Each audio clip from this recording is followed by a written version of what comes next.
Good morning, I'll be your host for today, and I'm Nombusa Mahlangu, standing in for Puleng as she's away. On today's show, we'll bring you yet another dose of inspiration as we meet two tenacious influencers, Peggie and Sipho Ngubeni. Peggie has started a car seat campaign which has saved many children's lives and reduced the death tolls in our country, while Sipho has influenced the youth of Diepsloot to read and write about the community and in turn started a publication. Let's go meet them.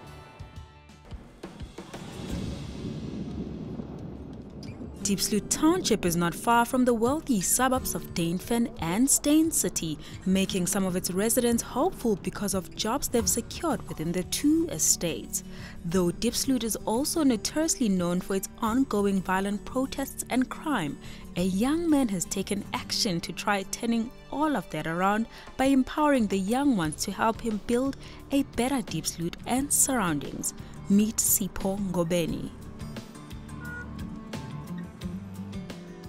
The reason I chose Diepsloot is because somewhere in life, the Almighty directed me to end up in Diepsloot. So I've seen the value of what is it that I can give to this community. So I made my research in this community and see what is it that is missing.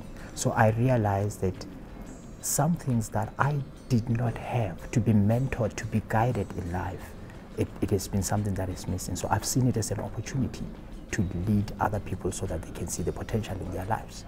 In communities like Diepsloot, where I believe there's a need for young boys and young girls to be given skills that has to assist them to make the right choices in life, to discover their potential, and also to see the value of contributing into something that is going to give back into your life or is going to add value into your life. So that's one thing that I do, life coaching, mentoring young girls and young boys into communities to become better people, because personally myself, I never had an opportunity like that.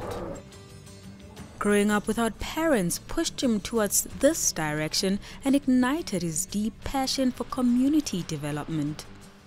I regard myself as an orphan because, you know, growing up, I was raised by my mom to a certain point in life where she passed.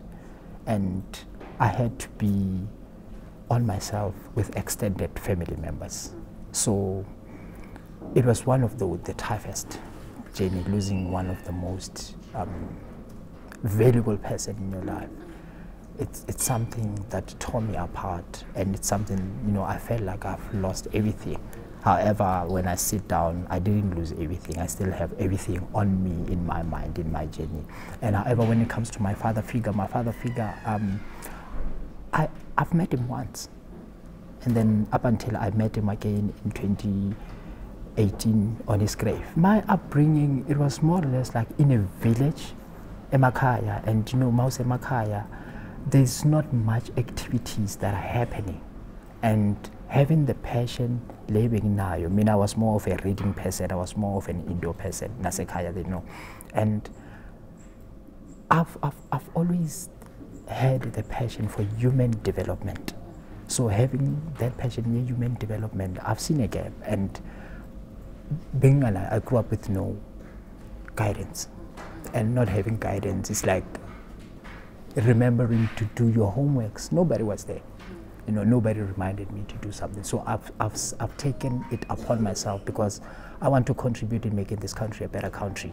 Therefore, one has to take steps, and it has to be steps that are doable, and they're going to give back to somebody. So that's why I got into this industry. He's now offering what he couldn't receive as a child. I am a life coach, and I'm also an entrepreneur. So those are the things that are really making me to be who I am. They're basically defining my career and my journey of life as to who am I and what do I do. You know, so I believe in working with people. Human development is within my space. I want you, with your eyes closed, to open your paper with your eyes closed in front and put it straight in front of your face. Still keep your eyes closed. He sees and interacts with many different people in and around Diepsloot, and through such meetings he's able to create deeper bonds and teachings. Raise it up in front of your face. The people that I see are basically the young people from Ekas, and then they go through a criteria to check if these people, they have the passion to develop in themselves or not. And how do I recruit them in? I recruit them in a way that I go to homes, because as I've done at school, I've done community development practice. So there's a way where you go into families to check out on people, how is the family, what background they come from. So I go deeper even to engage with more of their parents to get to know what are the challenges they go through. And the activities that I take them through, it's mainly the life skill activities, and they are more facilitated in a way that I do activities. I cannot explain it in words. I can also do it. It's a show and tell kind of type of thing. But the main purpose towards those activities, they lead to self-actualization, to understanding yourself better, making better choices. So I incorporate my life coaching with activities that are in relation to the emotion that I'm dealing with at all times. And through his teachings and workshops, some of these boys and girls have grown courage to even start their own things. Some of them, they are running their own businesses. Some of them, they're still in universities. And some of them, they're still in high school. So I work with different age groups of people of different levels. So some of them, moving forward, they are running their own businesses. And some of them, they are working class. So, I mean, we are given skills in a different way. Some of them, they are working in different companies. Some of them, they are sports. There's one child, he's still at school. And then last year, he was selected for the South African, under-15 South African cricket board. And his name is Prosper, from here in Diepsloot. So it's one of the, I could say I'm getting somewhere. But a journey for a million mile begins with one step.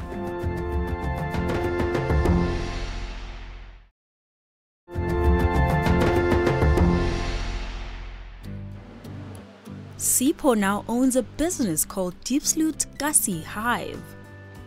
When I'm here in Diepsloot, I'm representing a company called Diepsloot Kasi Hive, of which I'm one of the directors in the company. It consists of 5 young, motivated young people, and we got together to establish this company. And within the company, we have 2 projects. We have the newspaper, and we also have the agricultural project into one company. So with the agriculture, we have a small piece of land that we are utilizing to plant vegetables, which we're using, we're planting spinach, carrots, cabbage, potatoes, so all sorts kinds of vegetables. And then what do we do with them? When we harvest those vegetables, we sell them into the community of Diepsloot to most hawkers, and that's how we make a little bit of income out of that. And also, we try to encourage that also to the young people, to say agriculture is not just for the old generation. We are young people in Diepsloot, therefore we are also trying to say agriculture, we can invest in it. We got days where we do farming, and then we got days where we rotate our schedule within our projects that we are running. He has started a township newspaper that writes about positive stories within the informal settlement. Well, with the newspaper, which is called Township News, we have started the newspaper in 2014, when it was an idea in 2014, when we were still talking about it. And then we kept knocking on doors for financial assistance to print in this newspaper, and we never got anybody. So we kept on building up on this idea of making it happen. We have seen it happen, because there's a code that says if you can see it, you can be it, and if you can be it, you can live it. So we continue with that, and as we continue with that, we hold each other as a team, to hold each other together and become the most powerful team by keeping this vision happen. So on the 25th of August last year, we managed to secure a little bit of funding with the MDDA to print this newspaper, and of which we would like to thank them as well for seeing value in township entrepreneurs, especially on this newspaper project. And then from there on, we have started printing the newspaper. It's a 12-page tabloid newspaper, which consists of stories that are from Diepsloot, and the stories that are mainly positive stories that are hardly spoken about. Because when we look into township, mainly Diepsloot, it has been depicted as a township that is full of negativity. However, in our understanding, the people who understand and who believe in Diepsloot that it can change and it is a better place and we can make it a better place, we still believe that we can make a change and we can do things differently. The articles written on the newspapers are by the young people who live in Diepsloot. We've got a team of young people that we are working together with. I could say we recruited them, they are more in a learnership within this project with us to write stories. Some of them are doing administration. If you can see on our desks, there's guys, they're doing administration. We've got the marketing team, and we've got a team of distributors who are also assisting us with distributing the newspaper. And the newspaper, it's about to rent a copy. He's got bigger dreams for himself and those he works with. My dreams is to become the most successful entrepreneurs in South Africa, most especially from the hardship that I've been through, and to also show the other young people that you must not be defined by where you come from. You must be defined by the values that you aim to achieve or you want to live by. His message is very simple. There's a quote from Steve Biko where he said, "Be conscious enough to know yourself." So being conscious, it means you must be aware. As a young person, you need to be aware of what is happening around you so that you can make possible changes towards everything that you want to change. However, if you don't aim at nothing, you will get nothing. But if you aim at something, you're definitely going to get something out of that.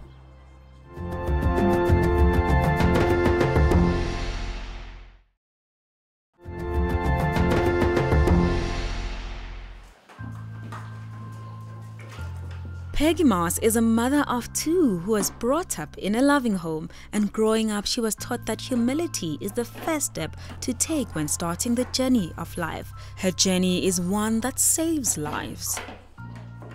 I grew up on a farm, quite free and a bit wild, I suppose.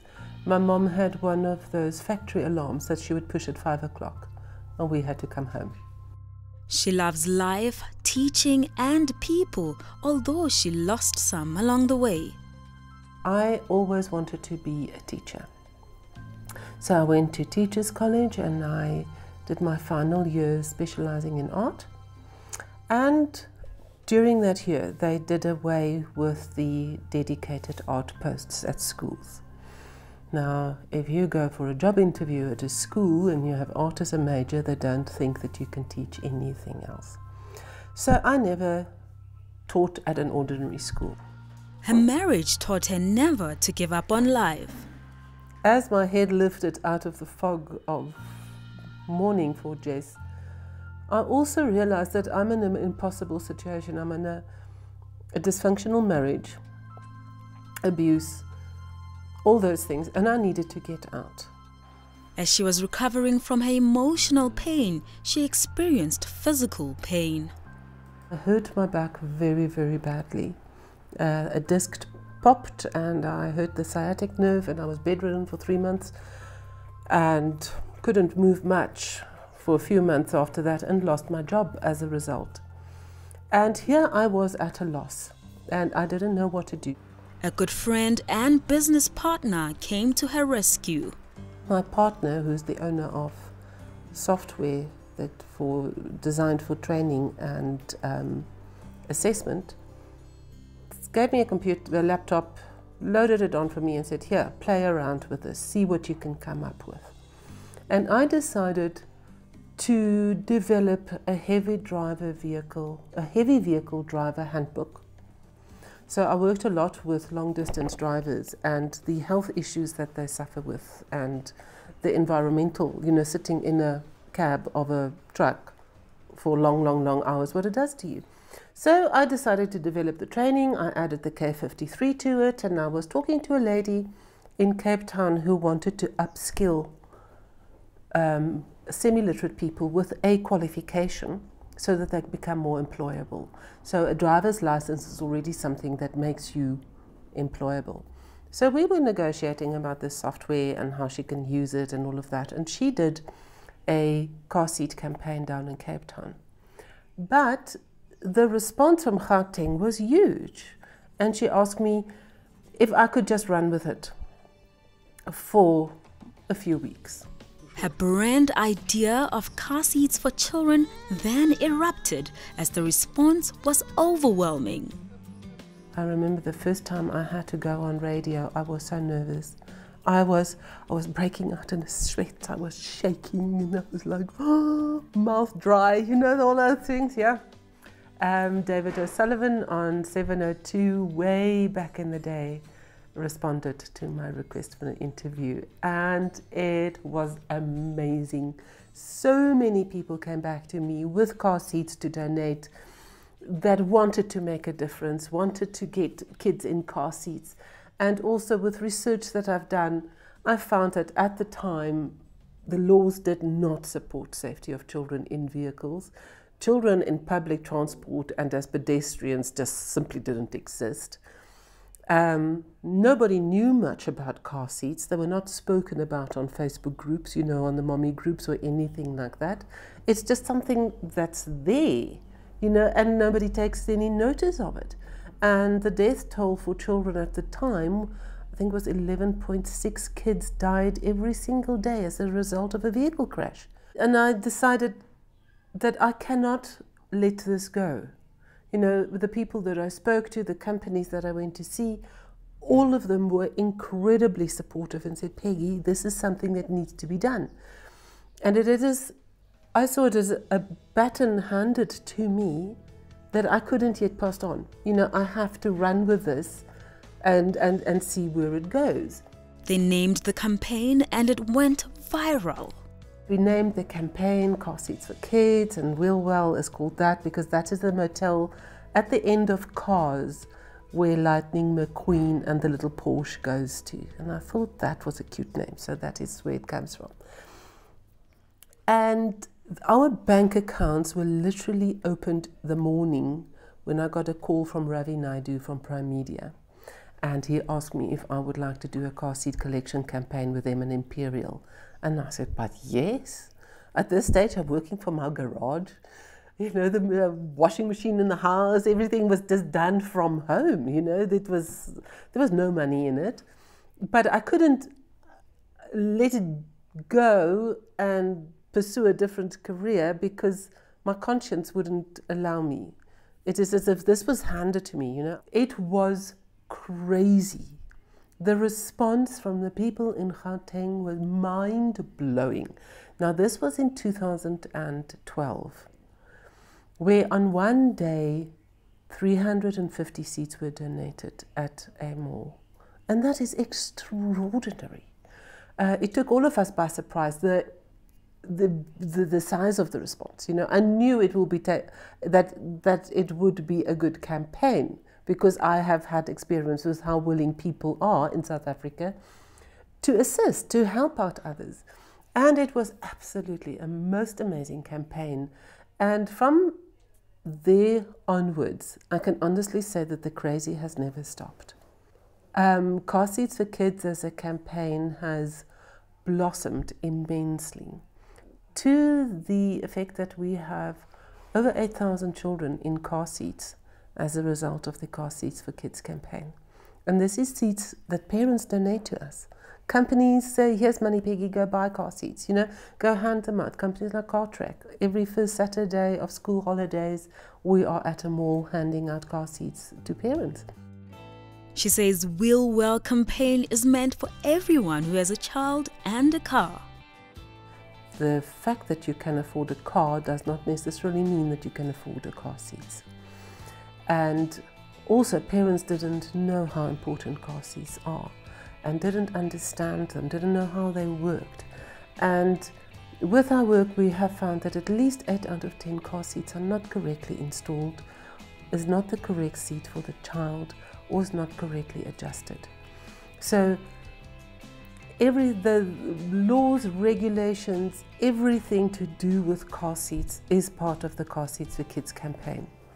Okay, car seats can be donated at any Renault dealership in Gauteng and any Inspector car dealership countrywide. They just need to take it there, drop it off. We fetch locally. I have a very pretty little van that Renault sponsors me, where I hoof about the highways and byways of Gauteng and I collect these seats. Peggie started something that has been overlooked by many, as car seats are expensive, yet they reduce the death tolls of children. Her Wheel Well campaign has saved many lives and continues to help build a better tomorrow. Thanks to you, Peggie, and Wheel Well.